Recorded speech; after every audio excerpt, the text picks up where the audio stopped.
ሰላም ሰላም ውድ ቤተሰቦቻችን እንኳን ወደ ስማርት ቲዩብ በሰላም መጣችሁ እያልኩኝ ዛሬ ደግሞ ቆንጆ የሆነ አትክልት በመኮረኒ ጥፍጥ ያለ አትክልት ነው የምንሰራው። እንግዲህ አሁን ወደ አሰራሩ እንሄዳለን። እንግዲህ ያሉኝን ግብአቶች እንደዚህ አስተካክያለሁ ማለት ነው። ያለውን ግብአቶች አስተካክዬ እያዘጋጀሁ ነው እና አሁን ወደ ማዘጋጀቱ እሄዳለሁ ማለት ነው። ያ ግን ቪዲዮ እንዳይረዝም እኔ አስተካክዬ አመጣዋለሁ። እስከዛ ያውላችሁ እንግዲህ አቮካዶ ምናምን አለ፣ ግን አቮካዶ ግብአት ዛሬ አላስገባውም። ሳስበው ግብአቱ ብዙ ስለሆነ እንደገና ደግሞ በእሳትም ጠበስ ጠበስ ስላደረኩት አልቀላቀልኩትም።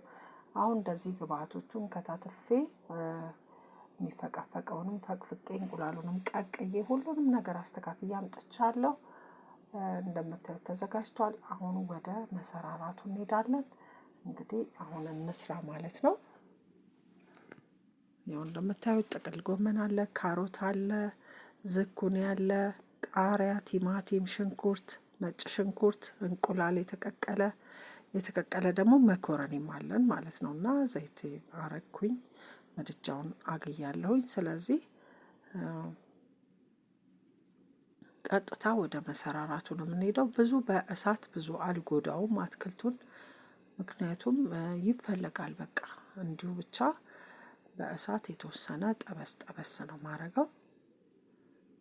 ሽንኩርት ጨመርኩኝ፣ ቲማቲም በጣም ጣፋጭ እንደገና ለጤናም ደግሞ ተስማሚ።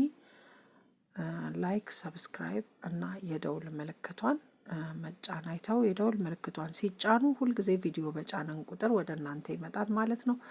ካሮት እንደዚህ የተፈቀፈቀ ካሮት አርጌበታለሁ እና ሙሉ የሆነ ከስፖርት መልስም ወደ ስፖርት ሲኬድም መጀመሪያም መጨረሻም ላይ መብላት ይቻላል። እንደገና ደግሞ ዲያቤቲክ ደግሞ ለሆኑ ሰዎች ተስማሚ የሆነው ነው፣ ከመኮረኒ ውጪ የሆነው ማለት ነው እና በጣም አሪፍ ነው። አሁን ዝኩኒ ጨመርኩኝ። እንግዲህ እንደምታዩት ለአይንም ያምራል፣ ሲበሉትም ደግሞ ለጤና ምቹ ነው ማለት ነው። አሁን ደግሞ ጥቅል ጎመኑን ጨመርኩ ማለት ነው። በጣም ልዩ የሆነ ጣፋጭ እውነት ነው የምነግራችሁ። እየሰራችሁ ሞክሩት። በጣም አሪፍ ነው፣ ትወዱታላችሁ ማለት ነው። አልፎ አልፎ እንደዚህ እየሰራችሁ ብትመገቡ በጣም ጥሩ ነው። ጥቅል ጎመን ታዲያ ሁልጊዜ ሳይሆን አልፎ አልፎ መደረግ ያለበት ነው።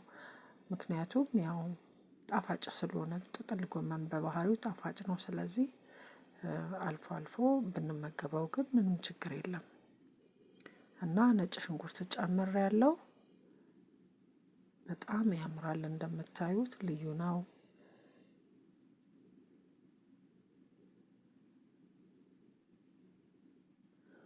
አሁን ጠበስ ጠበስ እናደርገዋለን። ሞቅ ሞቅ እያለ ነው። ጥቅል ጎመኑ እሳት ማግኘት ስላለበት ነው። እንግዲህ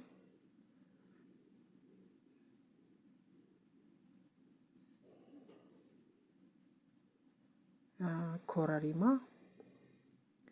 እና ትንሽ አዝመሪ ነው፣ የተፈጨ አዝመሪ ነው ነበረኝ፣ እሱን ነው የነሰነስኩበት። በጣም ጣዕሙን ያጎለዋል፣ ይጣፍጣል ማለት ነው። እና ጨውን ነስንሻለሁኝ። ቆይ ጨው ሳይሆን እስካሁን ቅመሞቹን ነው ያረኩት። ጨው ደግሞ አሁን አስገባለሁ ማለት ነው።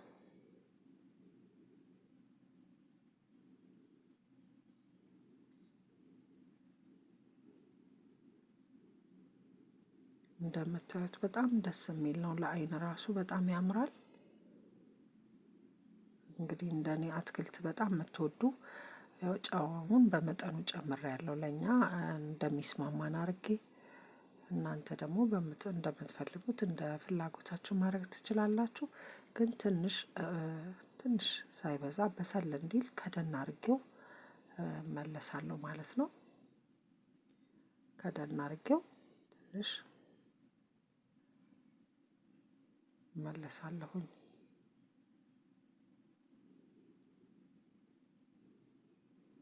አሁን እንደዚህ ሲሆን ሆድ አይዝም። እንትኑ ጥቅል ጎመኑ ትንሽ ጥሬነት ነበረው እና ግን ብዙም ሳይጎዳ ከነ ጣዕሙ ከነ መልኩ ያው እንደምታዩት ቃሪያ ከተፍ ከተፍ ያደረኩትን ቃሪያ ጨምሬያለሁ። አሁን እንግዲህ ወደ ገበታ ማቅረቡ እንሄዳለን ማለት ነው።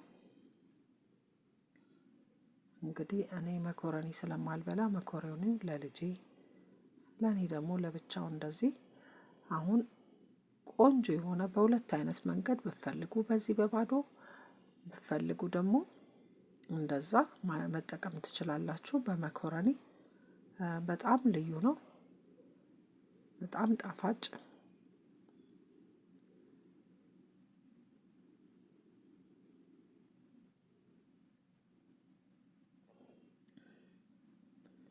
ላይክ፣ ሰብስክራይብ እና የደውል ምልክቷን ታደመጫን እንዳይረሱ። ግሩም የሆነ ምግብ ነው በእውነት ለመናገር ተበልቶ አይጠገብም። ሁልጊዜ ቢበላ ራሱ አይሰለችም ማለት ነው። እና ከወደዳችሁት እንግዲህ እየሰራችሁ በየቤታችሁ ሞክሩት። በጣም ልዩ ነው። እንደገና ደግሞ መኮረኒ ብቻውን ለሚሰለቸው ሰው በጣም ፍቱን መድኃኒት ነው ይሄ ዘዴ ማለት ነው። እና ከስፖርት መልስ እንግዲህ ያስፈልጋልና ሰውነታችን ያስወጣውን ላብ መመለስ ስላለበት እንደዚህ ስጋ እንኳን ሁሌ ባይገኝ በእንቁላል በአትክልት እንደዚህ የተመጣጠነ ምግብ እንደዚህ በዚህ መልኩም በእንደዚህ አድርገን መተካት እንችላለን። እና እናንተም ተጠቀሙበት። በጣም አሪፍ ነው። እንደገና እንደ ቁርስ እንደ ምግብ አማራጭ እንደ ምሳም እንደ እራትም መሆን ይችላል። በጣም አሪፍ ነው። በተለይ ግን እራት ላይ እንደዚህ የማይከብድ ነገር ቢበላ ደስ ይላል። በጣም ልዩ ነው። እንግዲህ እንደምታዩት በጣም ያማረ ነው። አሁን ልንበላ እንግዲህ ተዘጋጅቷል ማለት ነው። በጣም ልዩ ነው። እናንተም እንግዲህ ውደዱት፣ ተመገቡ ላለሁኝ በጣም እንግዲህ እንደምታዩት ነው። እንደምታበረታቱኝ ተስፋ አደርጋለሁኝ። በጣም አመሰግናለሁ። ቻው ቻው ባይ